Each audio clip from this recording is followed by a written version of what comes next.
You are the first president since Grover Cleveland to win non-consecutive terms. Republicans now have control of the House and the Senate. Right. What do you plan to accomplish in your first 100 days in office? Well, we're going to do something with the border, and very strong, very powerful. That'll be our first signal, and the first signal to America that we're not playing games. We have people coming in by the millions, as you know, and a lot of people shouldn't be here. Most of them shouldn't be here, but we have jails being emptied into our country. We have mental institutions from all over the world being emptied into our country. So we'll be doing that. We're going to be extending within that period, or as soon as we can, the Trump tax cuts, because, you know, they're coming due and they're very substantial for people. And it would be very, I think it will anger a lot of people, frankly, if we don't get an extension of that. That's what led us to one of the greatest economies ever. And those two things are going to be very vital, very important. We're going to be focusing on crime in the cities, and we'll work with Democrat governors. Most of them are, as you know, if you look at the 25 worst places, they're just about all Democrat-controlled cities and states. And we're going to be working with Democrat governors and Democrat mayors, and I look forward to doing it. But we have to do something about crime, and mostly in our cities. But I want to delve into one of your signature promises on the campaign trail, which was to end inflation, to lower prices. You are now proposing tariffs against the United States' three biggest trading partners. Economists of all stripes say that ultimately consumers pay the price of tariffs. I don't believe Can you guarantee American families won't pay more? I can't guarantee anything. I can't guarantee tomorrow. But I can say that if you look at just pre-COVID, we had the greatest economy in the history of our country.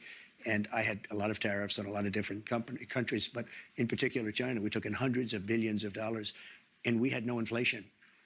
In fact, when I handed it over, they didn't have inflation for a year and a half. They wanted almost 2 years, just based on what I had created. And then they created inflation with energy and with spending too much. So I think we will. I'm a big believer in tariffs. I think tariffs are the most beautiful word. I think they're beautiful. It's going to make us rich. We're subsidizing Canada to the tune of over $100 billion a year. We're subsidizing Mexico for almost $300 billion.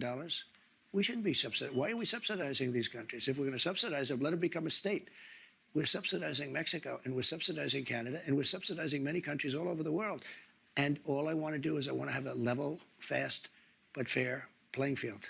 Sir, your previous tariffs during your first administration cost Americans some $80 billion. And now you have major companies from Walmart, Black & Decker, AutoZone saying that any tariffs are going to force them to drive up prices for their consumers. How do you make sure that these CEOs, that these companies don't, in fact, pass on the cost of tariffs to their consumers? They cost Americans nothing.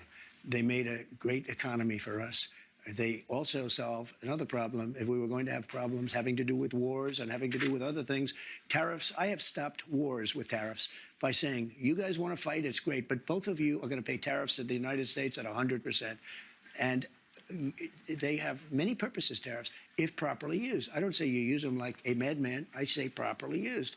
But it didn't cost this country anything. It made this country money, and we never really got the chance to go all out because we had to fight COVID in the last part, and we did it very successfully. And when I handed it over to Biden, the stock market was higher than what it was just previous to COVID coming in. It was actually higher. Tariffs are properly used, are a very powerful tool, not only economically, but also for getting other things outside of economic. Tariffs are going to make our country rich. Tariffs are going to help us pay off $35 trillion in debt. Tariffs are going to make our country safe. We have millions of people pouring into our country. You agree with that. I spoke with both. I spoke with Justin Trudeau.